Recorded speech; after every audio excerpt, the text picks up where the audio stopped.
4 roadblocks to retirement and how to avoid them.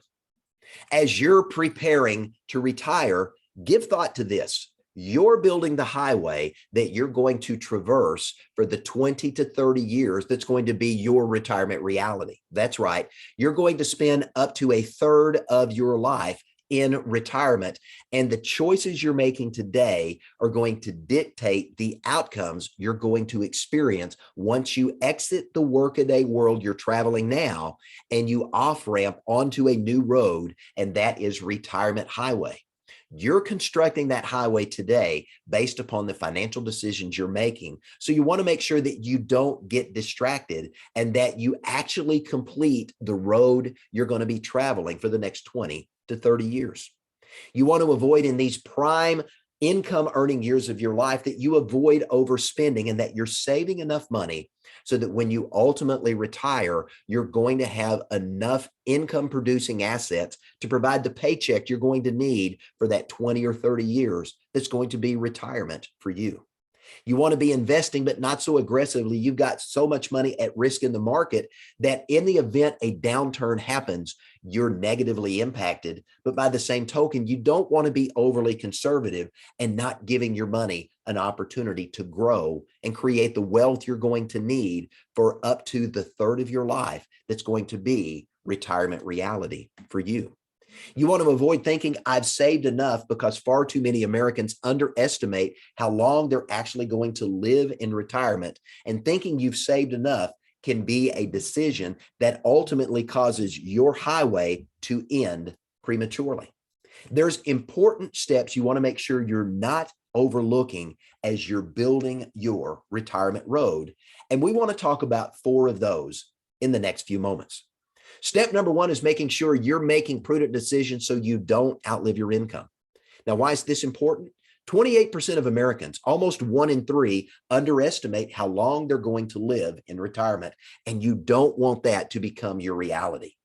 If you're one of those individuals that thinking, I'm going to claim Social Security at age 62 to get as much possible for as long as possible, understand this. Social Security claiming is one of the most important financial decisions you're going to make when it comes to building the road you're going to live on and determining how much money is going to be available to you and potentially a surviving spouse once you're gone.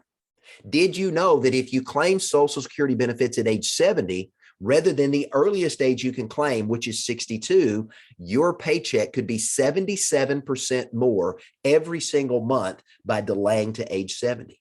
So the claiming decision is important because as you're continuing to work, you're growing that Social Security benefit.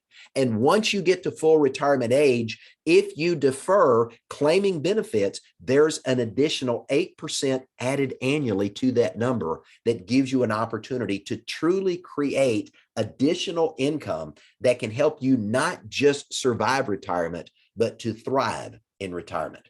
You also want to make sure that as you're thinking into the amount of money you're going to need to live on every single month, give some consideration to utilizing an annuity to create a guaranteed paycheck for the rest of your life.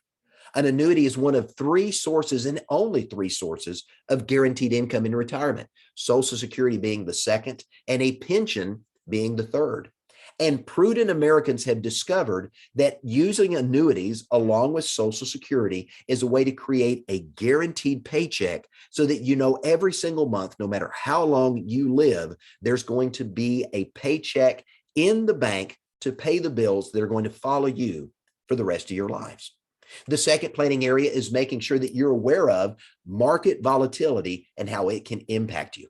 You want to avoid having too much of the money you're going to be spending every single month to live on exposed to adverse market risk, lest you experience the outcome of investors in 2001 and 2008 that saw their retirement savings cut by almost 50% when there was a major market correction in those 2 years.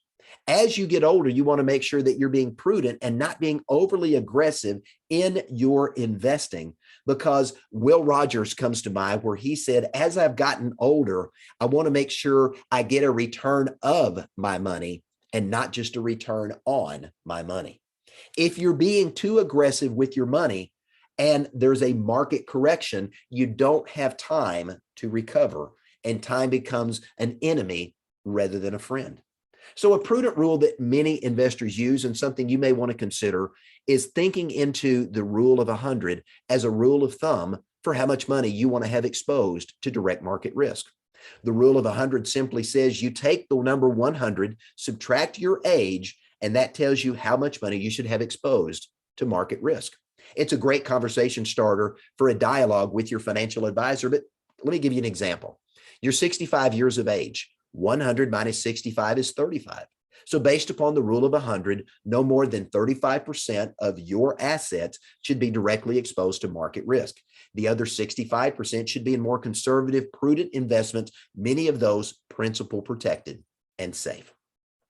The third area of planning you need to consider is inflation, because even at a modest 3% inflation rate, living is going to cost you more, especially when you think about the fact you're going to spend 20 to 30 years, up to a third of your life, in retirement. Now, when we think about retirement, think about it this way. In the event you were to retire today, in just 12 years at a 3% inflation rate, it's going to cost you 50% more just to maintain your standard of living. And in 24 years, it's going to cost you twice as much money every single month just to be able to maintain the standard of living that you're experiencing today. Now, Social Security is one of those inflation-adjusted income sources that you have available to you, so that claiming decision of when you're going to receive that check is important, because that cost of living adjustment every single year allows Social Security to help you mitigate the impact of inflation. Now, looking at where you are and what the current inflation rate is, if you'll take this number, the rule of 72, 72 divided by the inflation rate will tell you how long it's going to take before you're going to need twice as much money to be able to maintain your standard of living. 72 divided by 3 is 24. So that means in 24 years, the amount of money I'm going to need at 3% is going to double. If inflation is at 6%, then it's going to cost me 100% more in just 12 years, because 72 divided by 6 is 12. This rule of 72 gives indication to inflation and how long it's going to take for inflation to require twice as much money for you to pay your bills. The fourth area of planning we need to consider is longevity. Because we're living longer, we're going to need healthcare for longer in our lives. And the cost of healthcare, just like everything else, continues to increase. And because of medical advances in medical technology, we're living long enough today for our bodies to wear out. And now we're getting to the point that we're seeing more age-related cognitive issues as well, which leads to a study done by the U.S. Department of Health and Human Services that shows that 70% of Americans are going to require long-term care assistance prior to death. And yet only around 15% of all Americans have done any specific form of long-term care planning.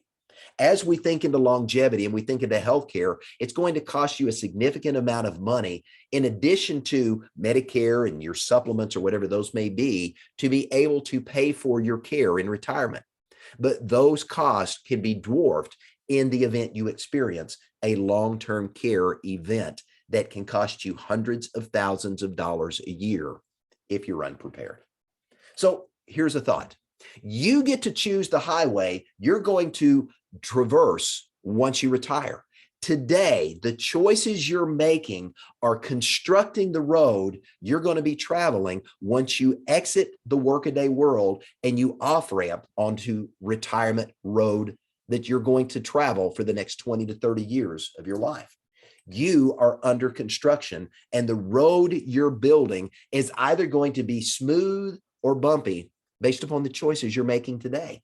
So if you make bad choices that lead to bad outcomes and you build a poor road to off-ramp and ultimately traverse for you, it's going to be a bumpy ride. But here again is the important thing you need to understand. You get to choose the highway that you're building. So rather than overlooking it, rather than ignoring it, rather than not paying attention to it, why don't you build something spectacular? You want to build a highway for retirement that's going to get you to where you want to go.